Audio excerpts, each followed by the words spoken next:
ഇന്ത്യയിലും ലോകമെവിടെയും കരിയർ അവസരങ്ങൾ തുറന്നു നൽകുന്ന അക്കൗണ്ടിംഗ് ക്വാളിഫിക്കേഷൻ ആണ് ACCA എന്ന് ഞാൻ പറഞ്ഞു തരാതെ തന്നെ നിങ്ങൾക്കറിയാം. എന്നാൽ ഒരു അക്കൗണ്ടിംഗ് പ്രൊഫഷണലിന് 2025-ലും ഇനിയുള്ള വർഷങ്ങളിലും ACCA സർട്ടിഫിക്കേഷൻ നൽകുന്ന ഓപ്പർച്യൂണിറ്റീസ് കൂടുകയുള്ളൂ എന്ന് നിങ്ങൾക്കറിയാമോ? 2025-ലും വരും വർഷങ്ങളിലുമായി ACCA സർട്ടിഫൈഡ് ആയ പ്രൊഫഷണൽസിനുള്ള ഡിമാൻഡ് 20% വരെ കൂടുമെന്നാണ് എക്സ്പേർട്സുകൾ പറയുന്നത്. എന്തുകൊണ്ടാണ് ACCAക്ക് ഇത്ര ഇൻഡസ്ട്രി ഡിമാൻഡ്? 2025-ൽ ACCA ക്വാളിഫൈഡ് ആയിട്ടുള്ള ഒരാൾക്ക് അവസരങ്ങൾ എന്തൊക്കെയാണ് എന്നൊന്ന് നോക്കിയാലോ.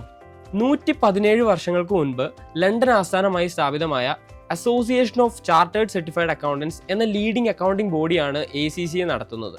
181 രാജ്യങ്ങളിൽ വാലിഡായ വളരെ പ്രസ്റ്റീജിയസ് ആയ ഒരു ഗ്ലോബലി റെക്കഗ്നൈസ്ഡ് കോഴ്സാണിത്. ആഗോളതലത്തിൽ തന്നെ 5 ലക്ഷത്തിലധികം വിദ്യാർത്ഥികളും 2 ലക്ഷത്തിലധികം മെമ്പേഴ്സും അടങ്ങിയ ചാർട്ടേഡ് അക്കൗണ്ടന്റ് ബോഡിയാണ് ACCA. EY, PwC, Deloitte, Accenture പോലുള്ള MNCകളുടെ ഫസ്റ്റ് പ്രിഫറൻസ് ACCA സർട്ടിഫൈഡ് ആയിട്ടുള്ള പ്രൊഫഷണൽസ് ആണ്. യൂറോപ്പ്, ആഫ്രിക്കൻ രാജ്യങ്ങൾ, ഗൾഫ് രാജ്യങ്ങൾ, UK, ഓസ്ട്രേലിയ, ന്യൂസിലൻഡ്, ഹോങ്കോങ് തുടങ്ങിയ നിരവധി രാജ്യങ്ങളിലും അക്കൗണ്ടിംഗ് കരിയർ തുടങ്ങാൻ ACCAയിലൂടെ സാധിക്കും. Accounting, audit, taxation, risk management, corporate finance പോലെ വളരെ വൈവിധ്യമാർന്ന മേഖലകൾ തിരഞ്ഞെടുക്കാനും റിക്രൂട്ടേഴ്സിന് മുൻപിൽ നിങ്ങളുടെ വെയിറ്റേജ് കൂട്ടാനും ACCA സർട്ടിഫിക്കേഷൻ സഹായിക്കും. Financial accountants, auditor, tax consultants, risk manager, CFO പോലുള്ള തൊഴിലവസരങ്ങളാണ് ഒരു ACCA ക്വാളിഫൈഡ് ആയിട്ടുള്ള പ്രൊഫഷണൽസിന് നേടാനാവുക. പക്ഷേ അഡ്വാൻസ് ലെവലിലെ അവസരങ്ങൾ അവിടെ നിൽക്കട്ടെ.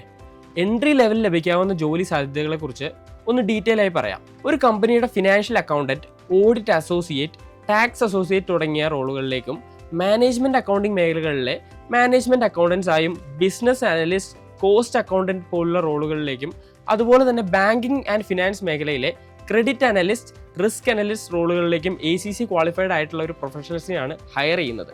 ഇപ്പോൾ പറഞ്ഞത് എൻട്രി ലെവലിൽ തന്നെ ഒരു ഫ്രഷറിന് നേടാനാവുന്ന അവസരങ്ങളെ കുറിച്ചിട്ടാണ്. ഇനി സാലറിയെ കുറിച്ച് പറയാം. ACCA ക്വാളിഫിക്കേഷൻ ആവശ്യമുള്ള ജോലികൾക്ക് ഒരു ഫ്രഷറായി കയറുമ്പോൾ തന്നെ ഏറ്റവും കുറഞ്ഞത് ഒരു 35,000 to 60,000 വരെ നേടാനാകും.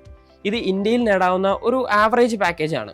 ഇനി ഇന്ത്യക്ക് പുറത്താണെങ്കിൽ അത് നിങ്ങളുടെ എക്സ്പീരിയൻസ് കൂടുന്നതിനനുസരിച്ച് ഈ പേ സ്കെയിലും കൂടും. ഒരു ACCA പ്രൊഫഷണൽ ആകാൻ വേണ്ടി ബേസിക് ക്വാളിഫിക്കേഷൻ +2 ആണ്. ഡിഗ്രി കഴിഞ്ഞ ആളാണ് നിങ്ങളെങ്കിൽ ചില പേപ്പറുകളിൽ ഇളവ് നേടാൻ കഴിയും. 13 പരീക്ഷകളും പിന്നെ 3 വർഷത്തെ പ്രാക്ടിക്കൽ ട്രെയിനിങ്ങും കഴിഞ്ഞാൽ നിങ്ങൾക്ക് ACCA മെമ്പർഷിപ്പ് ഉള്ള ചാർട്ടേഡ് അക്കൗണ്ടന്റ് ആവാം.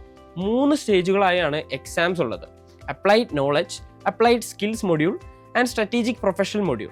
100 വർഷങ്ങൾക്കിപ്പുറവും ലോകത്തെ ഏറ്റവും fastest growing and top rated കോഴ്സുകളിൽ ഒന്നായി ACCA നിലനിൽക്കാൻ കാരണം ഏറ്റവും പുതിയ കാര്യങ്ങൾ വരെ സിലബസിൽ ഉൾപ്പെടുത്തിയിട്ടുള്ള അപ്ഡേറ്റഡ് ആയ ക്വാളിറ്റി ഉള്ള അതിൻ്റെ സിലബസ് ആണ്. ചിട്ടയായി പ്ലാനിങ്ങോടെ പഠിച്ചാൽ ഏതൊരാൾക്കും ACCA ക്രാക്ക് ചെയ്യാനാകും. ലോകത്ത് എവിടെയും അനന്തമായ സാധ്യതകൾ, മികച്ച സാലറി, ജോലിയുടെ ഫ്ലെക്സിബിലിറ്റി, അങ്ങനെ ആസ്പിറൻസിൻ്റെ ഇടയിൽ ACCA പ്രിയപ്പെട്ടതാക്കുന്ന ഫാക്ടേഴ്സ് എന്തൊക്കെയാണെന്ന് ഇപ്പോൾ മനസ്സിലായില്ലേ? ACCയെ കുറിച്ച് ഇനിയും നിങ്ങൾക്ക് സംശയങ്ങളുണ്ടോ? കമൻറ്റ് ചെയ്യൂ.